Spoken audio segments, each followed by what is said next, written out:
Yogi Aditya news. आइए रुक करते हैं खबरों की तरफ।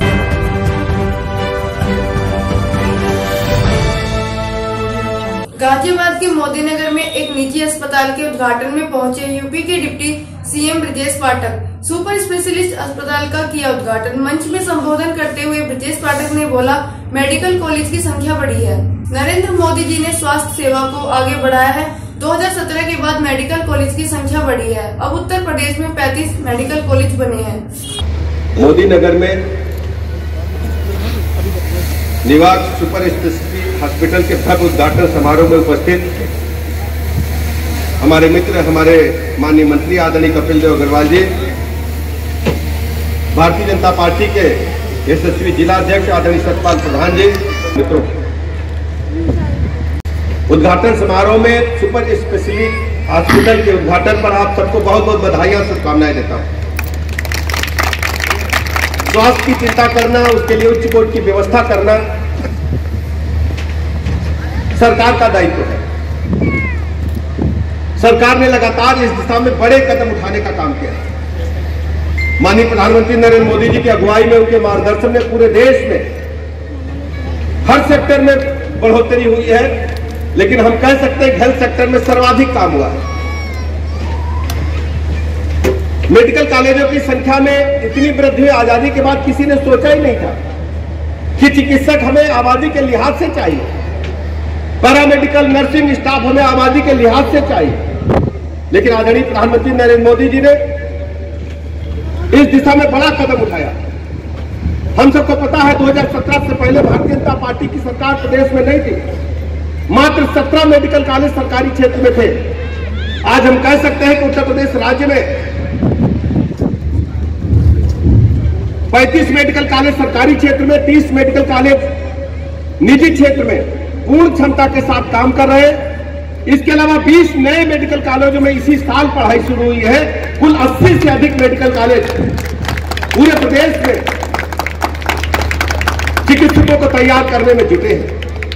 अगर एमबीबीएस की सीटों की तुलना करें तो लगभग 3 गुनी सीटें 2017 से अब तक हो चुकी है और पोस्ट ग्रेजुएट एमएसएमडी की सीटों में भी 2 गुनी से अधिक वृद्धि हुई है।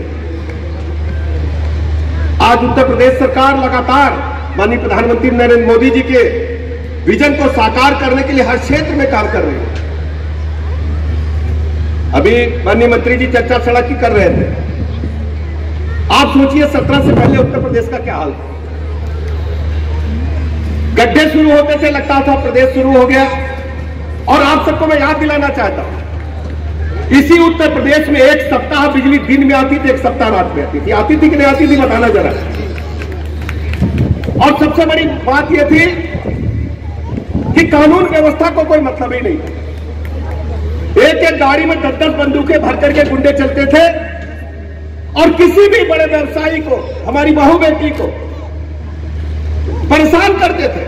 कोई चौराहे पर प्लाट मकान दुकान पर पड़ा है तो उस पर समाजवादी पार्टी का झंडा लगाकर कब्जा करने का प्रयास करते थे, नहीं करते थे, बताना जरा मोदी नगर के लोग। चिंता रहती थी कि हमारी बिटिया 5 बजे तक घर वापस आ जाए, गुंडों से कौन बचाएगा। लेकिन आज हम सीना ठोक के कह सकते हैं, गुंडों में भय है। आज हमारी जनता भयमुक्त शासन का अपनी आंखों से महसूस कर रही, दर्शन कर रही। किसी की हिम्मत नहीं है हमारी बहू बेटी की तरफ बुरी नजर से देखे, किसी व्यवसायी से चौथ वसूली का प्रयास करे, किसी से गुंडा टैक्स मांगने का प्रयास करे। जो ऑर्गेनाइज्ड क्रिमिनल्स थे, संगठित माफिया गिरोह उत्तर प्रदेश से साफ हो चुके हैं। एक भी माफिया गिरोह लिस्टेड उत्तर प्रदेश में सक्रिय नहीं है। ये मैं सीना ठोक करके आपके सामने कहने के लिए। चिकित्सा व्यवस्था को लेकर के आप देखेंगे तो मैं मूल विषय पर आता हूं। माननीय प्रधानमंत्री जी की चिंता गरीबों को लेकर के है, पीड़ितों को लेकर के। 5 लाख तक के निःशुल्क इलाज की गारंटी आयुष्मान भारत योजना के माध्यम से देश के हर गरीब को देने का काम किया। और हम देख रहे बड़ी संख्या में बुजुर्ग बैठे। प्रधानमंत्री ने बुजुर्गों के लिए विशेष रूप से काम किया। 70 वर्ष तक का कोई भी बुजुर्ग है, उसे 5 लाख तक के निःशुल्क इलाज की गारंटी, चाहे जिस जाति धर्म का हो, किसी भी एज ग्रुप का हो, चाहे बीपीएल हो या न हो, सबको 70 साल तक के बुजुर्ग को निःशुल्क इलाज की गारंटी देने का काम मोदी जी की योजनाओं ने किया, आयुष्मान भारत के नाम से। इसलिए आज हम कह सकते हैं कि उत्तर प्रदेश में आप सबके वोट के कारण मैं सामने कह के जा रहा हूं, मंजू शिवाजी जीती तो भारतीय जनता पार्टी की सरकार बनी, मोदी जी के हाथ मजबूत हुए, योगी जी की सरकार बनी तो आज गुंडे माफिया थर थर कांप रहे हैं और सभी विभागों में काम मेहनत के साथ, लगन के साथ हो रहा है। भाई बैठे होंगे मेरी बात को सुन रहे हो। मिले किसानों का पैसा नहीं देती थी, सालों लग जाता था, किसान लाठी खाता था, गोली खाता था। एक दो मिलों को छोड़ करके किसी मिल मालिक की हिम्मत नहीं कि किसानों को पैसे को समय से भुगतान न करे। हमने अपनी आंखों से देखा है, खाद के लिए, बिजली के लिए, पानी के लिए लाठी खाते हुए किसानों को किसान सम्मान निधि देने के बारे में किसने सोचा था? उनको भी 6,000 रुपया उनके खातों में जाने का काम हो रहा है। ढेर सारी सैकड़ों योजनाएं, क्योंकि उद्घाटन का अवसर है, बहुत अधिक समय न लेते हुए आप सबको बहुत बहुत शुभकामनाएं देता हूं, बधाइयां देता और भरोसा दिलाता कि मोदी नगर के लोगों, मेरठ के लोगों, गाजियाबाद के लोगों, ये आपकी सरकार है, आपके वोट की ताकत की सरकार है। पूरी तरह से गांव के, शहर के लोगों के चरणों के प्रति समर्पित होने वाली सरकार है। कौन सोच सकता था कि प्रयागराज में महाकुंभ इतनी भव्य ढंग से संपन्न हो पाएगा? कोई सोच सकता था क्या? प्रभु रामलला का भव्य मंदिर अयोध्या में बन पाएगा? आप सोच भी सकते थे? बाबा काशी विश्वनाथ का कॉरिडोर रानी अहिल्याबाई के बाद बन पाएगा? कोई सोच सकता था 300 वर्षों के बाद? ये सब कुछ आपके वोट की ताकत की वजह से संभव हुआ है। इसलिए मैं मित्रों, भाइयों तथा बहनों में आपको बहुत बहुत बधाइयां देने आया हूं, शुभकामनाएं देने आया हूं और आपका आभार प्रकट करने आया हूं कि आपने आशीर्वाद दिया तो मोदी जी और उत्तर प्रदेश में योगी जी की सरकार है। मैं डॉक्टर साहब से कहना चाहता हूं, इतना बढ़िया अस्पताल बना है, बहुत आपका अस्पताल बढ़िया चले, लेकिन गरीबों के लिए दरवाजे खुले रखना। कोई ऐसा गरीब आ जाए जिसके पास पैसा न हो, पैर में चप्पल न हो, तन पे कपड़ा न हो, आयुष्मान कार्ड भी न हो, उसे निराश मत करना। जो भी पैसा लगे लगाना, उसके आशीर्वाद से आपके अस्पताल की बिल्डिंग, ये अभी जो 5 मंजिल की है, ये आने वाले दिन में 10 मंजिल की बनेगी। ये मैं गरीब के आशीर्वाद से कहने के लिए आपके बीच में आया, उसे निराश मत करिए। मैं किसी भी प्राइवेट अस्पताल के उद्घाटन में जाता हूं तो अवश्य कहता हूं कि हम सबको गरीब की सेवा करनी है, उनकी सेवा करनी है जो हमारे यहाँ दरिद्र नारायण कहे गए हैं। भगवान दरिद्र नारायण किसी भी भेष में आ सकते हैं, तो हमको भगवान की सेवा मान करके उस गरीब की सेवा करनी है और उसके चेहरे पर मुस्कान लाने के बाद ही उसे यहाँ से जाने देना है। मैं बहुत अधिक समय सभी को प्रणाम। और ये बड़े सौभाग्य की बात है कि हमारी विधानसभा में एक मल्टी स्पेशलिटी इतना अच्छा हॉस्पिटल खुला है। मैं हॉस्पिटल के ओनर्स और जो उनके डायरेक्टर्स हैं और टीम ऑफ द डॉक्टर्स हैं, उनको बहुत बहुत शुभकामनाएं देती हूँ, क्योंकि ग्रामीण क्षेत्र में ही हॉस्पिटल्स की जरूरत है और आज भी 70% भारत गांवों में निवास करता है। 85 गांव मोदी नगर के और लगभग 70-75 गांव मुरादनगर के, ये तो बिल्कुल एडजेसेंट हैं, उनको बहुत लाभ मिलेगा इस हॉस्पिटल से। और ये हमारा सौभाग्य है कि आज हमारे जो हेल्थ मिनिस्टर हैं सीएम सर, वो स्वयं मरीजों की चिंताएं जो है उनको देखते हैं और उनको महसूस करते हैं।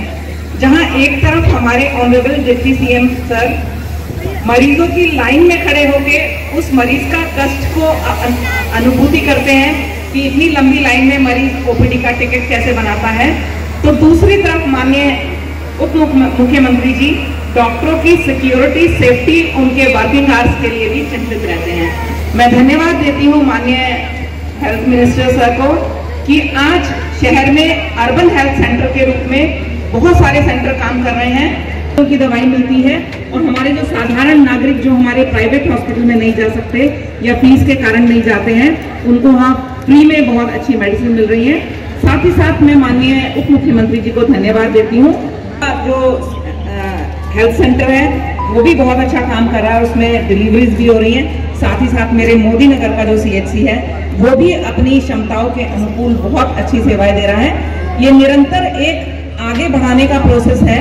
हम आगे मोदी नगर क्षेत्र के लिए, मैं विधायक होने के नाते, माननीय मंत्री जी मंत्री होने के नाते, माननीय उप मुख्यमंत्री जी उप मुख्यमंत्री और हेल्थ मिनिस्टर होने के नाते, हम सभी आपको प्रॉमिस करते हैं कि अच्छी से अच्छी हेल्थ सुविधाएं, चाहे वो ESI के माध्यम से हो, चाहे प्राथमिक सेंटर के माध्यम से हो, चाहे प्राइवेट सेक्टर के माध्यम से हो, हम आपको देते रहेंगे। क्योंकि प्राइवेट सेक्टर जो स्वास्थ्य सेवाएं हैं उनको मजबूती देता है। उन्हें मैं आप सभी को बहुत बहुत धन्यवाद देती हूँ और माननीय उप मुख्यमंत्री जी को विशेष आभार माननीय कपिल देव जी का स्नेह हमेशा मोदी नगर पर बना रहता है, उनको भी बहुत बहुत आभार। कल्याणकारी योजना चलाने का काम मैं बहुत अधिक नहीं, क्योंकि उनको निकलना है, हम फिर मिलेंगे।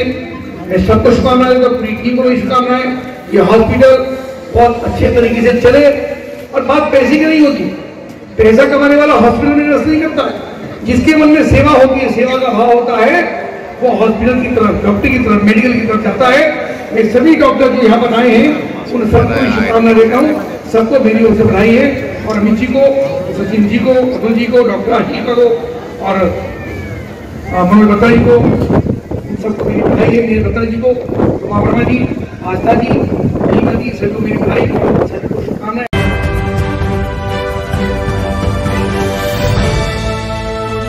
आज के लिए खबरों में बस इतना ही। कल फिर होगी आपसे मुलाकात। नमस्कार।